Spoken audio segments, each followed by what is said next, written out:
குட்டி செஃப் என்ன பண்ணுறீங்க செஃப்? சூப்பராக என்னமோ கட் பண்ணிட்டு இருக்கீங்க. ஆமாம், எல்லாத்தையும் கட் பண்ணிட்டு இருக்கேன் நான். சித்தப்பாதா குக்கர், அவங்க தான் எல்லாரும் குக்கர் தான் சொல்லுவாங்க. குக் இல்லை செல்லம், குக் செஃப். செஃப் அவங்ககிட்டே கேளுங்க, என்ன செஃப் பண்ணுறீங்க? செஃப் பச்சைக்கம்மல். செஃப் பச்சைக்கம்மல் இட்ஸ் மீ. என்ன செய்யறீங்கன்னு தெரிஞ்சுக்கலாம்.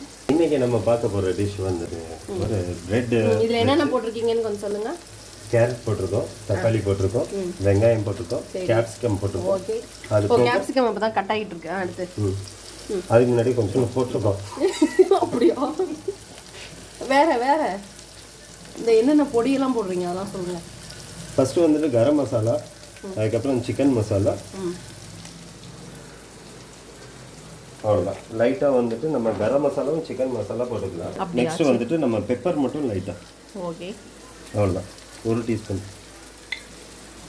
வாசனை உங்களுக்கே வரும்னு நினைக்கிறேன். நல்லாவே வருது.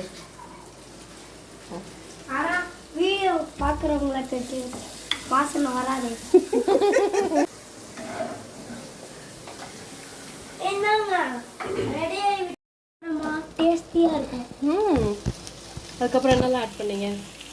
எக் பிரெட், அப்புறம் ஆட் பண்ணி egg bread, capsicum, lemon, lemon அது கொஞ்சம் மட்டும் புழிஞ்சு விட்டாச்சு. அப்புறம் இது வந்து நம்ம ஃபைனல் டச்சா அந்த சைடில் சொருகி விடுறது. எங்கிறோம்யா